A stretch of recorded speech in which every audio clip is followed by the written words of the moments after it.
Hello everyone, my name is Stanley St. Rose, and today we're going to be talking about The Storm, written by Chopin. Now, before I go into summary analysis of this work, please remember to leave a like, subscribe, and or comment so that the channel can continue to grow. Now, The Storm by Chopin is a very interesting short story. Before you get to know this short story, before we talk about it, if you have the chance, look at my other video by name of At the Acadian Ball. It's the prequel to The Storm. So by looking at both of these short stories together, you understand the stories of these characters better, and really get a understanding of what the entire picture is about. So the story is a continuation. It's a sequel. It gives us a different look at these characters, and it's much more interesting, much more dramatic, much more thought-provoking than At the Acadian Ball. So let's go into the summary. Let's talk about what happens within this work. So in this work, we see Calixta. We know from At the Acadian Ball, she decides to get married to Bobinit. And at the beginning of The Storm, they have a house together. They have a child by the name of BB. It's kind of like, when you're looking into a family from the outside, it looks like the perfect happy family. And most people, when you look at a family from the outside, you think they're happy. You think, if they have, property, they have a house, they have a car, they have nice things. You're like, man, that's a perfect happy family. I wish I had something like they do. But the thing is, like, yes, Bo Bennett and Calixta, they have a family together and they're somewhat happy together. There's certain things that are underneath the surface, that are not as wonderful as you would think. Calixta and Bo Bennett, from At the Acadian Ball, we know that they got married. We know that Bo Bennett was extremely happy that they got married because, he's a man, he has land, he has finances, he has money, and now he has this beautiful white wife, blue eyes, blonde hair, and it's just, his world is just beautiful and perfect, and he has everything that he wants. So what happens is, to kind of, ruin everything Bobinette never finds out what happens, but, Calixta is not entirely happy because, again, she married Bobinette. We learned this from the previous story that, she married Bobinette because of finances, because of wealth, because, she wanted some financial backing because she didn't end up with the guy that she really loved by the name of Alcee. So she married Bobinette for finances, for money, for a better future, and she gets that. We see this in The Storm. She has the life that she bargained for. She has the life that she made a business deal for. She wanted to marry Bobinette for, wealth, finances, a house, land, and she gets all that because she married Bobinette. So, the first few paragraphs, the first few pages of the short story, Calixta gets what she wanted in terms of finances, in terms of a future. She has a child. Bobinette gets what he wants because he wanted Calixta because, she's extremely beautiful. She's someone every guy wants, and even though she's a little bit older now, she still has her looks.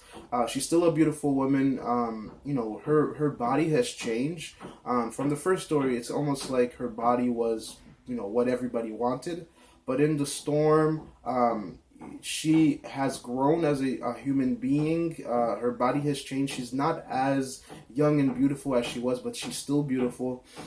So everybody's kind of living, everybody's having a life. No one really ended up with 100% what they wanted in the last story, but they're somewhat happy. What happens next is that there's a massive storm that takes place. Rain is falling. There's thunderstorms everywhere. It's just crazy. The wind is blowing, and it's a raging storm.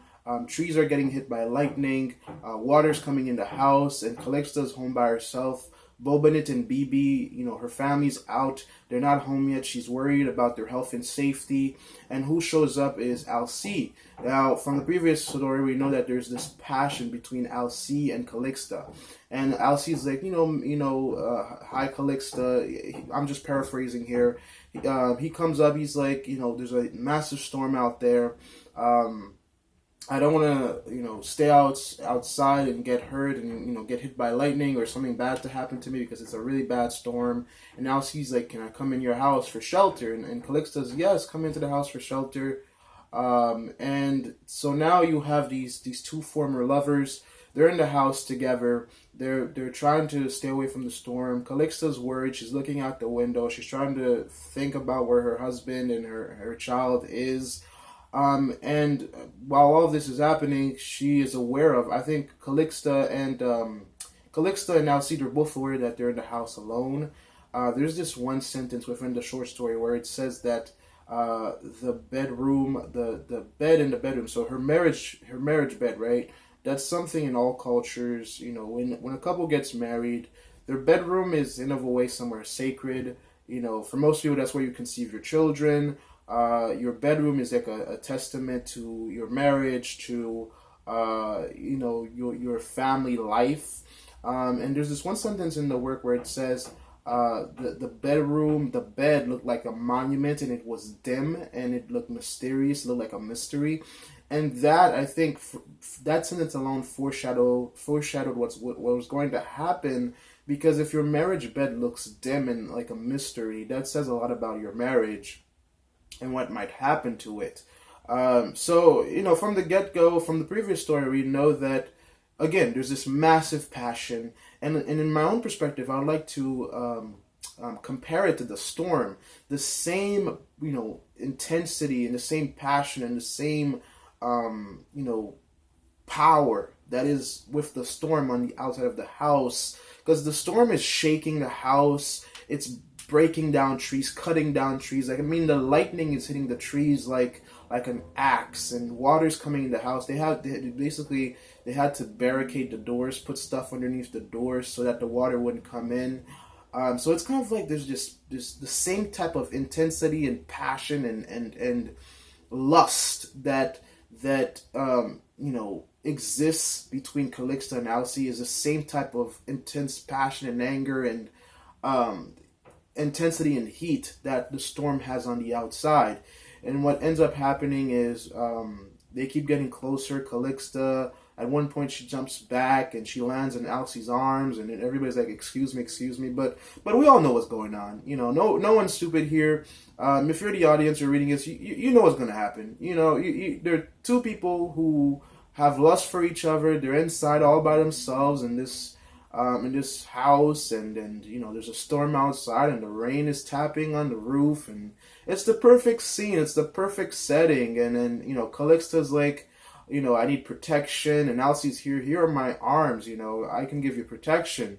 And basically, they're like getting closer and closer to each other. And the way that Kate Chopin describes the interaction between these two, she describes Calixta like a snack. Like the way that this woman's body is described, like her eyes, the way that her eyes look at Alcide, how they're seducing him, her hair, the heat of her face, of her body, the warm, like how her skin is warm and welcoming, how her skin is elastic, how Kate Chopin goes really into detail about this Calixta's skin and how beautiful it is, how welcoming it is, the warmth of her body, the look of her hair, her hair color, how inviting and tasty her lips look.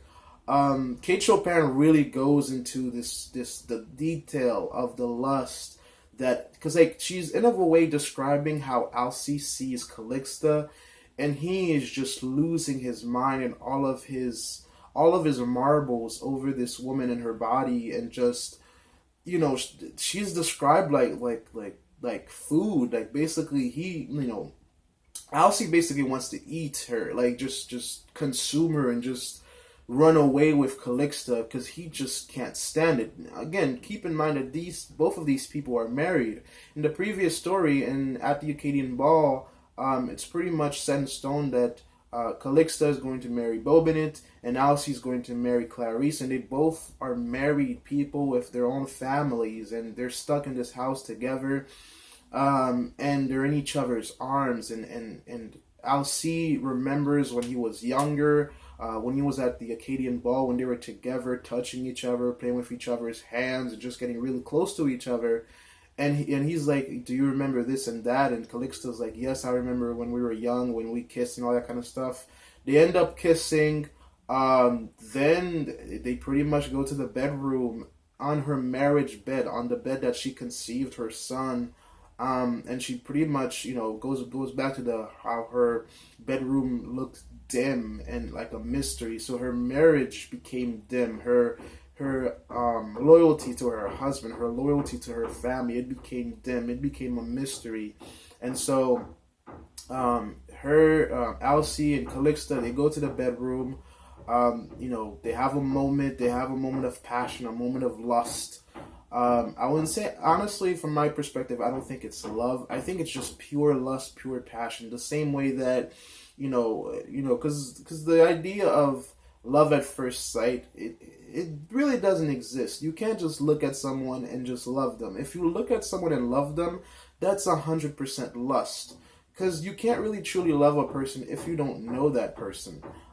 If you look at one other person one time and you see like this girl is beautiful, this guy looks really good, and you want to be with them in that instance, it's not love. It's pure lust. You want that person's body, that person's physical form, and the way that the relationship between Alcee and Calixta is described, it's pure lust between the both of them. Because in terms of finances, in terms of personality, Bobinit has all of that, but the looks and charm that Alcee has, Bobinit doesn't have that. So Calixta wants him in terms of lust, and Alcee wants her in terms of lust, and they have sex. Then they forget about their marriages, and they cheat on their spouses, and then after all this happens, in this passionate, this rage, this lust, just burns out. The storm ends outside, and the affair ends. So the storm ends on the outside of the house, and the affair ends on the inside of the house. And Alcee rides away on his horse. Now, in both stories, he's on a horse. I mean, the way that Alcee's character is described is like this guy that's handsome. He's on a horse. He's riding to and fro. He has money. He has power. It's like in the modern day when certain guys, if you're riding like a Ferrari or a really top of the model, a very classic, very fancy, very prestigious car, and you have money, you have power, and you look good, everybody wants you because you're that package. And Alcee is kind of described like the same thing, that Calixta just wants him because, she has this intensity, this passion towards him. And she doesn't have that same thing towards Bobinit. So they have their moment of passion, their moment of affair. Alcee rides away. Then we're cut to Bobinit and Bibi, Calixta's family, and they're like coming back from the storm. Bobinit was out, and they're like, they've been in mud, they've been in wetlands, they've wet because they were outside during the storm. They were coming back home, and they got dirty, they got wet. Bobinit doesn't know any of this. We know all about it. We know about the affair. We know that Calixta cheated on him. He's a loyal husband, a happy husband. BB is, a growing kid, a happy kid. And the other thing is, Bobinit is described as someone who's not smart, who's not intelligent. He doesn't read the signs, because if you really love someone, if you're married with someone, you can read the signs, the way that they act around you, the way that they act around other people, the way that Calixta acted around Bobinit in the first story. You could see, like, even if you're Bobinit, you should be able to see that she is not ultimately in love with you. Like, even when Bobinit asked Calixta if he could kiss her when they were first getting engaged, Calixta was like, I don't want to kiss you right now. If you want to be with somebody, if you want to love with somebody, I mean, if kissing someone that you love and you want to marry is that bad, that should tell you a lot about how they feel about you. So when Calixta has a kid with Bobinit, you could already imagine that, it was something that she just did because she had to do it, because she has to give him children. But there was no love, there was no passion in between them. So when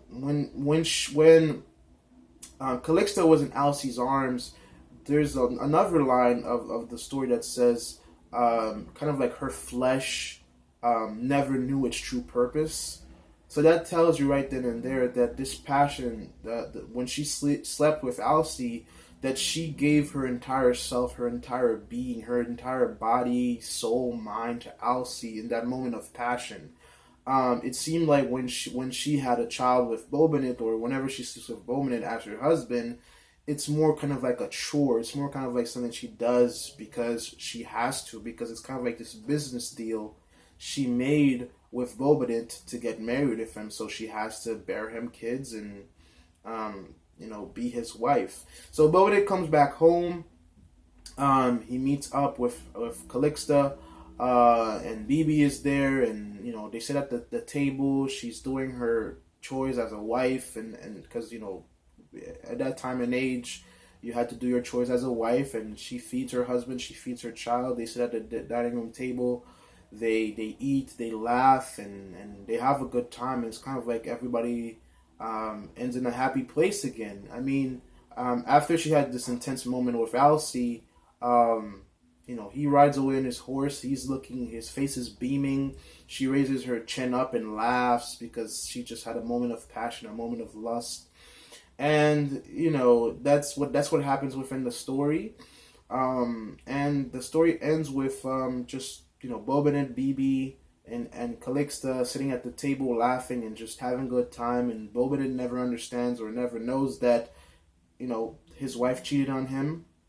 And we're not even told anything about Clarice, Alcee's wife, in this short story. So there's a lot of messy things within this short story. I don't think there's another short story to follow this one. It's just At the Acadian Ball in the Storm by Kate Chopin. I wish there was more to the story, but it seems like that's pretty much the end of these characters. From my own perspective, I think that if Bobinit finds out about this affair, it wouldn't be good at all. But we'll never know because there's no other part of the short story. Calixta had her affair. Bobinit is happy, and I guess Bibi, the child, is happy because Bibi's just a child.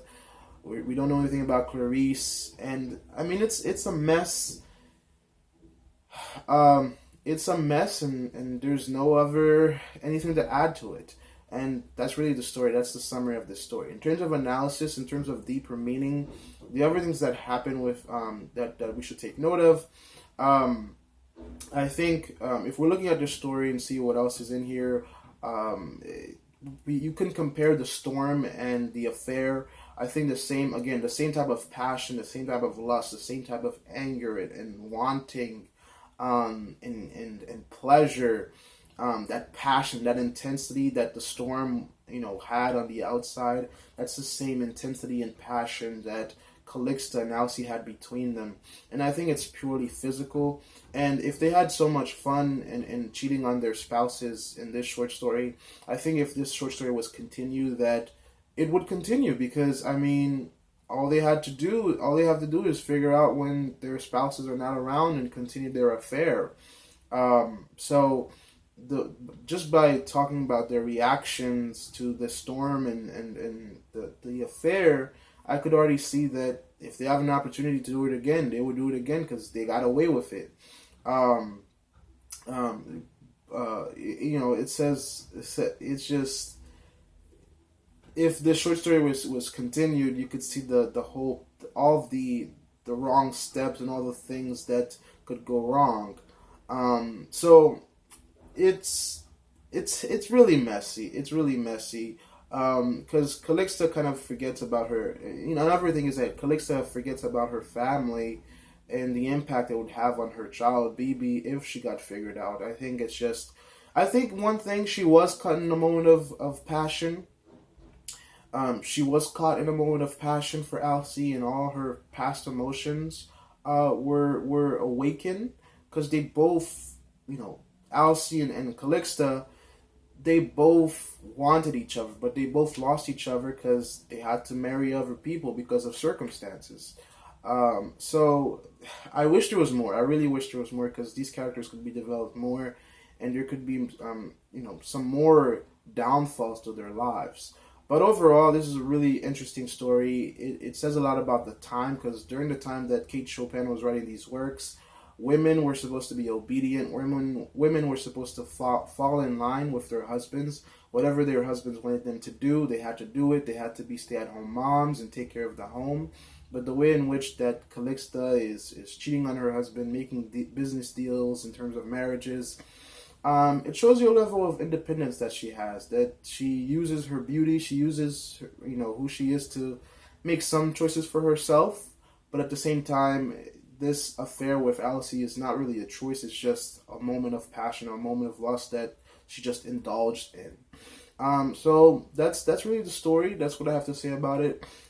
Please remember to leave a like, subscribe, and or comment, and I'll see you guys in my next video.